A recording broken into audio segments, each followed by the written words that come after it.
கடன் அடையணும், சொந்தமா இடம் வாங்கணும், வீடு கட்டணும், இந்த மாதிரி நம்மளுடைய கனவுகள் நிறைவேறணும் அப்படின்னா, இந்த ஒரே ஒரு முடிச்சு போதும். குறிப்பா செவ்வாய்க்கிழமை, செவ்வாய் ஓரையில இந்த ஒரு முடிச்ச நீங்க தயார் பண்ணி வைங்க. விரைவிலேயே நீங்க எந்த வேண்டுதலுக்காக இந்த முடிச்சு போடுறீங்களோ, அது கட்டாயமா நடக்க ஆரம்பிக்கும். அது கடன் லட்சக்கணக்கில இருக்கு. நம்மளால கட்ட முடியல, வட்டி கூட கட்ட முடியல, வட்டி மட்டுமே கட்டிட்டு இருக்கோம்.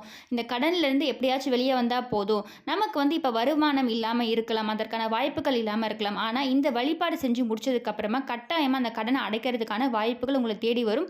வருமானம் உங்ககிட்ட வரும். அந்த வருமானத்தை வைத்து நீங்க கடன்களை அடைச்சிருவீங்க. இந்த பதிவில் கடன் அடைகிறது மட்டும் இல்லாமல் உங்களுடைய வேண்டுதல் எதுவாக இருந்தாலும் அது நிறைவேறதுக்கான நிறைய டிப்ஸ் பதிவில் பார்க்க போகிறோம். ஸோ கண்டிப்பாக வீடியோ யூஸ்ஃபுல்லாக இருக்கும். ஸ்கிப் பண்ணாமல் ஃபுல்லாக பாருங்கள். அதுக்கு முன்னாடி இது வரைக்கும் பிரணவ் சமையலே சப்ஸ்கிரைப் பண்ணலாம். இதை ஃபர்ஸ்ட் டைம் பார்க்குறீங்க அப்படின்னா மறக்காம சேனலை சப்ஸ்கிரைப் பண்ணிக்கோங்க. பக்கத்தில் இருக்க பெல் ஐக்கானை கிளிக் பண்ணிக்கோங்க. ஸோ தட் நம்ம போகிற ஆன்மீக தகவல்கள் நீங்கள் மிஸ் பண்ணாமல் பார்க்கலாம். உங்களுக்கு நோட்டிஃபிகேஷன்ஸ் வரும். ஏதோ ஒரு தவிர்க்க முடியாத சூழ்நிலை காரணமாக நம்ம கடன் வாங்க வேண்டிய சூழ்நிலை ஏற்பட்டு இருக்கும். கடனை அடைக்க முடியாத கஷ்டப்பட்டுட்டு இருப்போம். ஸோ கடன் லட்சக்கணக்கில் இருக்கு, இல்லை கோடி கணக்கில் இருந்தாலும் சரி, அதற்கான வருமானம் இருந்தால் மட்டும்தான் நம்மளால கடனை அடைக்க முடியும். இன்னும் ஒரு சிலருக்கு வருமானம் வந்தாலும் அது வேறு வழியில் செலவாயிடும். அந்த கடனை அடைக்க முடியாத ஒரு சூழ்நிலை ஏற்படும். ஸோ இந்த பதிவில் வருமானம் நமக்கு அதிகமாகிறதுக்கு மட்டும் இல்லாமல் அந்த கடனை முற்றிலுமா அடைக்கிறதுக்கான முக்கியமான டிப்ஸ் அந்த பதிவில் பார்க்க போகிறோம். குறிப்பாக செவ்வாய்க்கிழமை, நாளை தினம் செவ்வாய்க்கிழமை, அதே மாதிரி வளர்பிறை செவ்வாய்க்கிழமை இது கட்டாயமாக ஆரம்பிங்க. ஸோ முதல்ல நம்ம விரதம் ஆரம்பிக்கிறதா இருந்தாலும் சரி, எந்த ஒரு பூஜை செய்கிறதா இருந்தாலும் சரி, வளர்பிறையாக பார்த்து ஆரம்பிக்கணும். இந்த செவ்வாய்க்கிழமை எதற்காக நம்ம குறிப்பாக செவ்வாய் ஓரை தேர்ந்தெடுத்துருக்கோன்னு பார்த்தீங்கன்னா, நம்ம கடனில் மாட்டி முழிச்சுட்டு இருக்கோம். அதே மாதிரி இடம் வாங்கணும், வீடு வாங்கணும், இடம் சம்மந்தப்பட்ட பிரச்சனைகள் இருக்குது. இந்த மாதிரி எல்லா விதமான நில பிரச்சனைகளுக்கும் சரி, கடன் பிரச்சனைகளும் சரி, காரணம் செவ்வாய். இந்த செவ்வாய்க்கு அதிபதி முருகப்பெருமான். ஸோ நீங்கள் முருகப்பெருமான செவ்வாய்க்கிழமையில் வழிபாடு செய்கிறதுனால உங்களுடைய அனைத்து விதமான கடன் பிரச்சனைகள், நில பிரச்சனைகள், இடம் வாங்குறது, வீடு வாங்குறது, இந்த மாதிரி எல்லாமே தீர்ந்துடும். அதே மாதிரி நோய்கள் இருக்குது, தீராத நோய்கள் இருக்குது, இந்த மாதிரி அனைத்து பிரச்சனைகளும் தீர்ந்துடும். செவ்வாய்க்கிழமையில் செவ்வாய் ஓரை அப்படின்றது காலை 6 to 7, அதே மாதிரி மதியம் 1 to 2, இரவு 8 to 9. ஸோ இந்த நேரம் தான் செவ்வாய் ஓரை. இந்த நேரத்தை நம்ம தவற விடாமல் ஒரு சில விஷயங்கள் செய்கிறதுனால உங்களுடைய கடன் முற்றிலுமாக அடைய ஆரம்பிக்கும். குறிப்பாக செவ்வாய்க்கிழமையில் முருகப்பெருமானுக்கு வெற்றிலை தீபம் ஏற்றுவது. 6 வெற்றிலை வைத்து 6 தீபம் ஏற்றலாம். 6 வெற்றிலைக்கு நடுவில் ஒரு தீபம் ஏற்றலாம். நான் உங்களுக்கு இந்த வெற்றிலை தீப வழிபாடை நான் வீட்டில் செய்கிற வழிபாடு முறையோடையே உங்களுக்கு தனியாக ஒரு பதிவில் சொல்கிறேன். அதாவது வெற்றிலை தீப வழிபாடு செய்முறை விளக்கத்தோடு நான் வீட்டில் செய்கிற அந்த மெத்தடை உங்களுக்கு காமிக்கிறேன். ஸோ இப்போது செவ்வாய்க்கிழமையில் நம்ம இந்த வெற்றிலை தீபம் ஏற்றுவது தனியாக ஒரு பக்கம். ஸோ நான் விரதம் இருக்க போகிறேன், ஒரு 6 செவ்வாய்க்கிழமை விரதம் இருக்க போகிறேன், இல்லை 9 செவ்வாய்க்கிழமை விரதம் இருக்க போகிறேன் அப்படின்னு சொல்லிட்டு செவ்வாய்க்கிழமையில் விரதம் இருந்து வெற்றிலை வழிபாடு ஏற்றலாம். அப்படி விரதம் இருக்க முடியாதவங்க நார்மலாக நீங்கள் வெற்றிலை தீப வழிபாடு ஏற்றலாம். உங்களுடைய உடல்நிலை பொறுத்தது. 2 வேளை பால் பழம் மட்டும் எடுத்துகிட்டு ஒரு வேளை உணவு எடுத்து விரதம் இருக்கலாம். ஸோ இந்த மாதிரி நிறைய விரத வழிபாட்டு முறைகள் இருக்குது.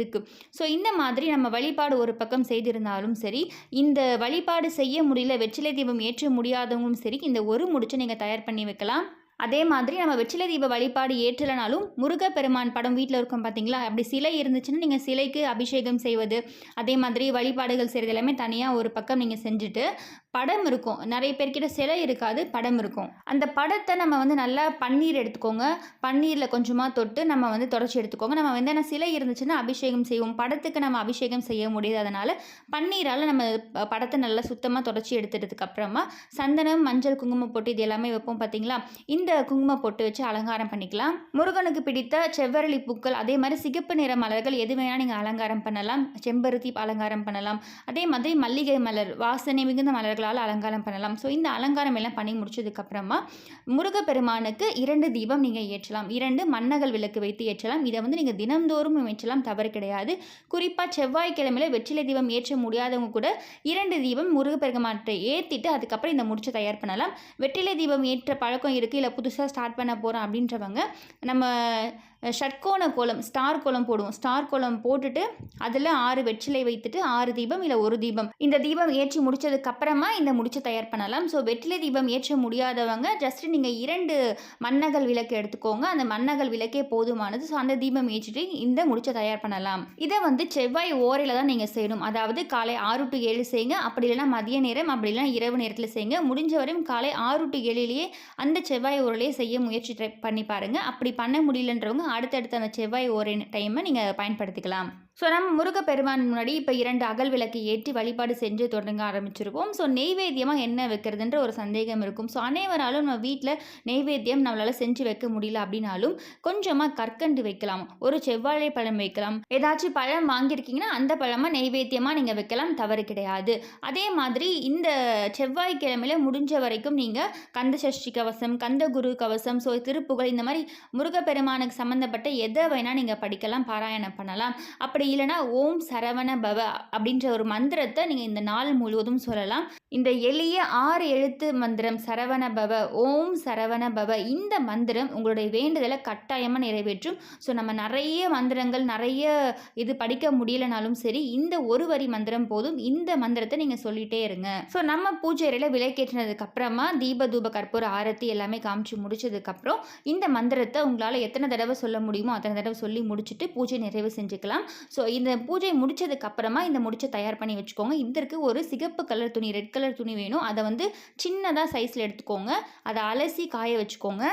அந்த துணியில் ஒரு 11 ரூபாய் எடுத்து வைக்க போகிறோம். ஸோ ஒரு 10 ரூபாய் நோட்டு, ஒரு ரூபாய் நாணயம், அதை வச்சுட்டு உங்களுக்கு என்ன வேண்டுதல் இருக்கோ, இப்போ கடன் இருக்குது அப்படின்னா அந்த கடன் தீரணும்னு சொல்லி மனதார முருகப்பெருமானை வேண்டி அதில் முடிச்சு போட்டு வச்சுருங்க.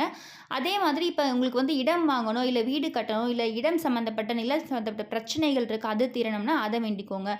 குழந்தை பாக்கியம் வேணும், திருமணம் நடக்கணும், இந்த மாதிரி உங்களுக்கு என்ன வேண்டுதல் இருக்கோ அதை வேண்டிட்டு அந்த முடிச்ச முருகப்பெருமான் படத்தில் கீழே அந்த காலடியில் வச்சுருங்க. ஸோ இந்த மாதிரி நீங்கள் 6 செவ்வாயில் 9 செவ்வாய் வேண்டிக்கலாம்.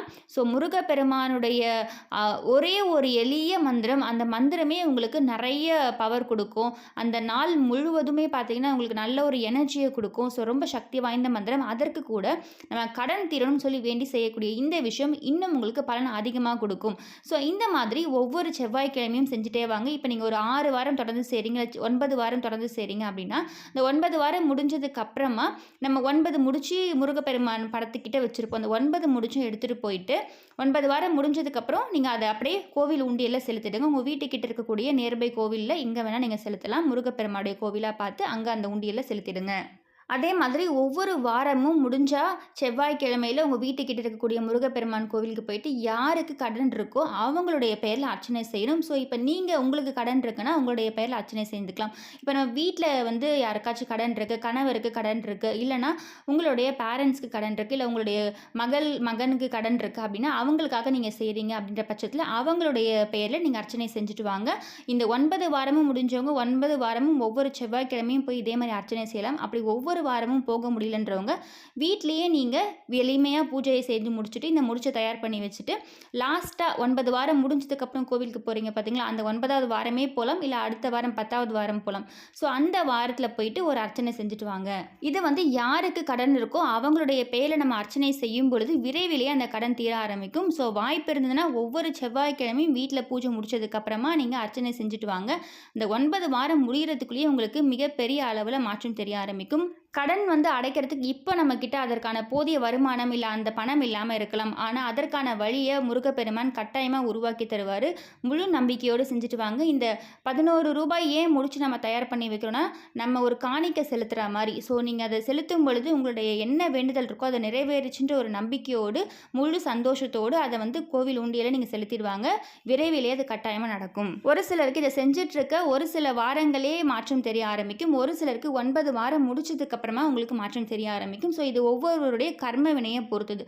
கர்ம வினைகள் படிப்படியாக குறைய நம்மளுக்கு நல்ல மாற்றம் தெரிய ஆரம்பிக்கும். இப்போ பெண்கள் இதை செஞ்சுட்டு இருக்கப்ப நடுவில் மாதவிடாய் காலம் இருக்குது அப்படின்னா அந்த வாரத்தை மட்டும் தவிர்த்துட்டு அதுக்கு அடுத்த வாரத்துலேருந்து நீங்கள் கண்டினியூவாக கணக்கு எடுத்துக்கலாம். அதே மாதிரி செவ்வாய் ஓரில் நீங்கள் கடனை திருப்பி செலுத்தும் பொழுது அந்த கடன் விரைவிலேயே அடையிறதுக்கான வாய்ப்புகள், அதற்கான வருமானம் உண்டாகி உங்களுக்கு அந்த கடனை அடைக்கிறதுக்கான வாய்ப்புகளை உண்டாக்கி தரும்.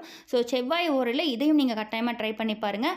வட்டி கட்டக்கூடாது, அசல் தொகையை நீங்கள் திருப்பி செலுத்தணும். இந்த மாதிரி செவ்வாய் ஊரில் செலுத்த அந்த எவ்வளோ லட்சங்கள் கடன் இருந்தாலும் சரி இந்த லட்சக்கணக்கில் இருக்கக்கூடிய கடனும் சீக்கிரமாகவே அடைஞ்சிரும். ஸோ இந்த எளிமையான வழிபாடு செஞ்சு அனைவரும் பலன் பெறணும், உங்களுடைய கடன்கள் அனைத்தும் தீரணும், உங்களுடைய வேண்டுதல்கள் அனைத்தும் பலிக்கணும்னு வேண்டி இந்த பதிவை நிறைவு செய்கிறேன். இந்த பதிவு பிடிச்சிருக்கு, இந்த பதிவில் ஏதாச்சும் சந்தேகம் இருக்குன்னா கண்டிப்பாக கமெண்ட் பாக்ஸில் கமெண்ட் பண்ணுங்கள். இந்த பதிவு பிடிச்சிருக்குன்னா மறக்காமல் பிரணவ் சமையலறை சப்ஸ்கிரைப் பண்ணிக்கோங்க. பக்கத்தில் இருக்க பெல் ஐக்கானை கிளிக் பண்ணிக்கோங்க. ஸோ தட் நம்ம போடுற ஆன்மீக தகவல்கள் நீங்கள் மிஸ் பண்ணாமல் பார்க்கலாம், உங்களுக்கு நோட்டிஃபிகேஷன்ஸ் வரும். மீண்டும் இன்னொரு நல்ல பதிவில் உங்களை சந்திக்கிறேன். நன்றி.